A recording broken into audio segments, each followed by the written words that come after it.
On this episode of Watch Stuff with Us, your friendly neighborhood Spider Man, episodes 3, 4, and 5.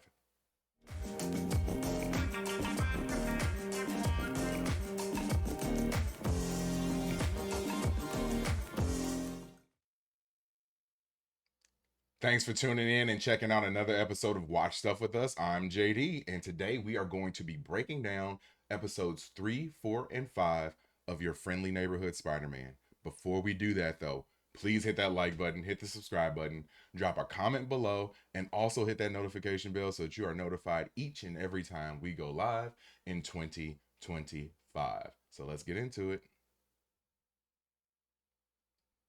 All right, once again, we're going to be using my one of my favorite websites on earth, Screen Rant, to um sort of use as a guide in this summary of the episodes 3, 4, and 5 from your friendly neighborhood Spider-Man.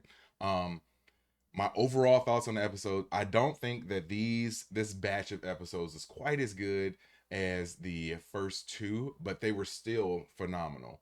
Um they touched on a lot of different things. They sort of developed Spider-Man's character more, which of course is what you expect, but they did it in some kind of unexpected ways, which is exactly what I've been wanting to get out of this show. So I apologize too if I sound like stuffy because I pretty much got the flu right now, and I am on here today dropping this video because I care about you and I appreciate you for checking this out. So I'm gonna give it my all, at least for 10 minutes or so. So yeah, let's use this breakdown. And I got some things highlighted for some places that I want to discuss. So two criminals, Maria Tarantula Vasquez and James Speed Demon Sanders, purchased mysterious tech from a robotic dumpster bearing the same logo as the gloves worn by Butane in the previous episode. So obviously, there's someone who is sponsoring these folks and creating this tech for them. It's the same person. So we eventually get told who that is. So we'll talk about that later. Lonnie's brother Andre is caught up with the 110th Street gang in exchange for Andre being left alone. Lonnie joins the gang led by Big Donovan. So this part of the episode was, man, it was sad to me. Like, I can kind of relate and understand how a person wants to do whatever they can to save their family. In a situation like this, he had to go and come up with some way to rescue his brother out of this gang. So, what he came up with was pretty much saying that I'll sacrifice myself in order to get my little brother out of the gang. So, I hate to see that for Lonnie because, man, he comes across on the show as a really, really, really good kid. And I hate to see that he's going to have to go down this path. And we'll talk about it a little bit. Oh, I should warn you guys now. This is like full spoilers about different things that we know from the comic books. Some things that are probably going to end up happening as the show progresses. So just be warned. So yeah, we'll definitely get into Lonnie a little bit more later. And man, Big Donovan, not feeling that guy. Not feeling that guy. Not cool at all. Norman and Peter try several different iterations of a new suit before landing on a predominantly white costume with red and blue accents. First off, the new suit is dope. I love it. I love it. The other suits that he had definitely did not fit the Spider-Man vibe. I know that they all sort of had tech that was beneficial for Spider-Man, but definitely didn't fit his vibe, especially the one where he looked like a bug. I'm like, oh no. And then he got splattered on the windshield. Like, that was great. I love the writing in the show and how they tie everything together. So I love that attention in detail. But yeah, the one that they got, that they decided on was definitely the best by far. It looks cool. I'm hoping that on the video game Marvel Rivals they end up coming out with that skin because I like playing with Spider-Man, and I would really go for that skin on there. So yeah, this one fits him. It's new. It separates him from what we've seen in the movies. And I feel like it's just as good as any of the other ones that we've seen so far. I do wonder if they're going to end up changing it at all, or at least incorporating a little bit more of the red and the blue once we get further along in the story. Harry Osborn discovers Peter Parker is Spider-Man. So yeah, I guess Peter had went to try out one of the suits and had gotten some issues and came back to the hideout with Norman, and lo and behold, Harry was in the room with him. So Harry now knows that Peter is Spider-Man. So that's interesting too. I dig Harry as a character so far. I want to know if he's going to end up and continue to be sort of like a best friend like they've done in the movies, or is he going to be a little bit less than that? I'm still trying to figure out exactly where they're going to go with that. What do you think? Let me know in the comments. Um, in your friendly neighborhood, Spider-Man episode 5, it's confirmed that Otto is selling his inventions to criminals, waiting for recognition for his work, believing he is as smart as Tony Stark, Bruce Banner, and Norman Osborn. Yeah, so you got your typical villain who feels like they are better than the heroes, that they're just as good, just as smart, and that's his justification for doing all the bad things that he does. I think that's sort of a typical villain trope, so I'm hoping that they find some sort of way to turn that on its head, or at least give it some sort of difference from what you stereotypically would see from a villain being like, hey, I'm just as good as these guys, so I'm gonna show it and I'm gonna prove it to them. Like, I hope they change that up because we've seen that multiple times.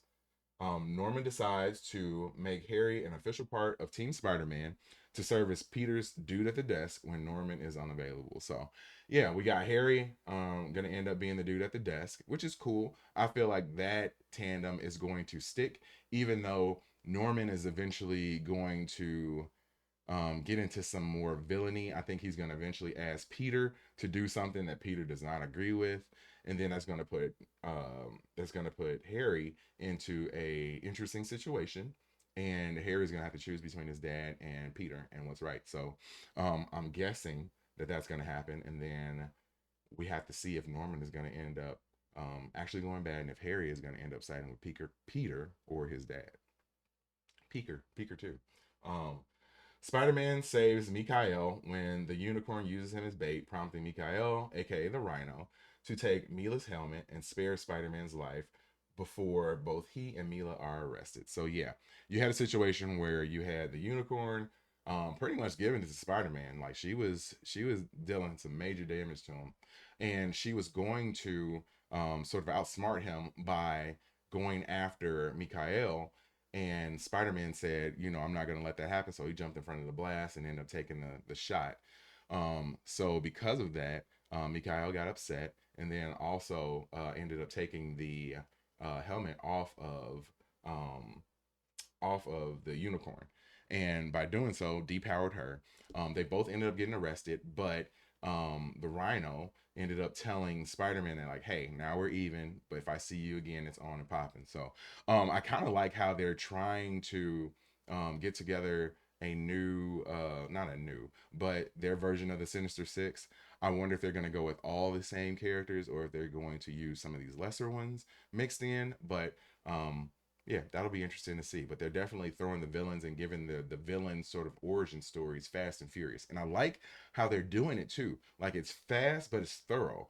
And I feel like it's enough. Like, sometimes you have things or in shows where they like speed through everything, and then you're like, well, I don't exactly understand how that happened, or I don't know why that happened. But on this, they go fast, but you understand it and you get it. So kudos to everybody on the show for doing that. And then lastly, we got impressed by his bravery and saving his life. Big Donovan gives Lonnie the new nickname Tombstone. So, like I said, spoilers coming up, but there was a showdown between the Scorpion gang, which is going to end up having Scorpion be a part of it. Like I said, with the Sinister Six, but um, you ended up having the Scorpion gang going against the 110th Street gang.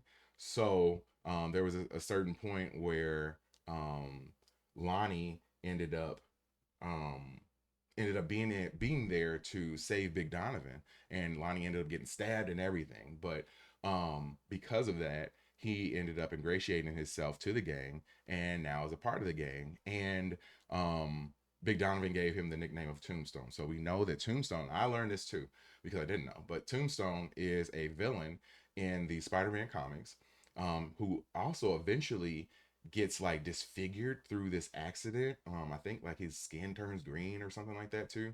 So I'm really interested to see if they go through with that. And also, backing up just a little bit, seeing Lonnie at the very end of the episode, kind of enjoying things and being part of this group now. So we know where this is headed, and it's not to a good place. So kind of sad about that. But yeah, that's pretty much it for the episode. Yeah, so that was short and quick. But I think I touched on pretty much all the big points from the episode. Yeah, we had a few other smaller things that occurred, but as far as the big stuff, that was it. I am really, really, really digging this show, especially coming into it having no expectations at all. I'm digging it, and like I said, I like how they're taking some of the tropes and flipping them upside down. I hope they do that with almost all of them, and I like how they're giving us a side of Spider-Man and Spider-Man's origin story and Spider-Man's adventures that we have not seen before. So I hope that they keep that up. I know that we got Daredevil coming up. They actually have Charlie Cox voicing the character Daredevil on this as well. So got some big cameos coming up. I cannot wait to see where it goes. Please continue to ride along on this Spider-Man or your friendly neighborhood Spider-Man journey with me. Hit that like button, hit the subscribe button, drop a comment below. I love the comments. I respond to all of them. So please drop a comment below. Let me know what you're thinking of the show. Also, hit that notification bell so that you are notified each and every time we go live in 2025. So if you are a Marvel fan, we will be covering tons of Marvel. Coming up next with Daredevil, Born Again, which is coming out next month. So we're going to be doing tons of that. If you like other stuff on our channel, please go and check it out. We do Mr. Ballin, the Y-Files. We're going to be doing Yellow Jackets. The 3rd season of Yellow Jackets coming up real soon. We do award shows, react to everything. So if you have something that you like and you want to suggest it, you can drop that in the comment below too. So I appreciate you so much for checking this out. Again, I apologize for sounding so nasally, being sick with the flu, but I am here. I hope that I gave you at least a little bit of a taste of how the episode went. So I will see you when I see you. Peace.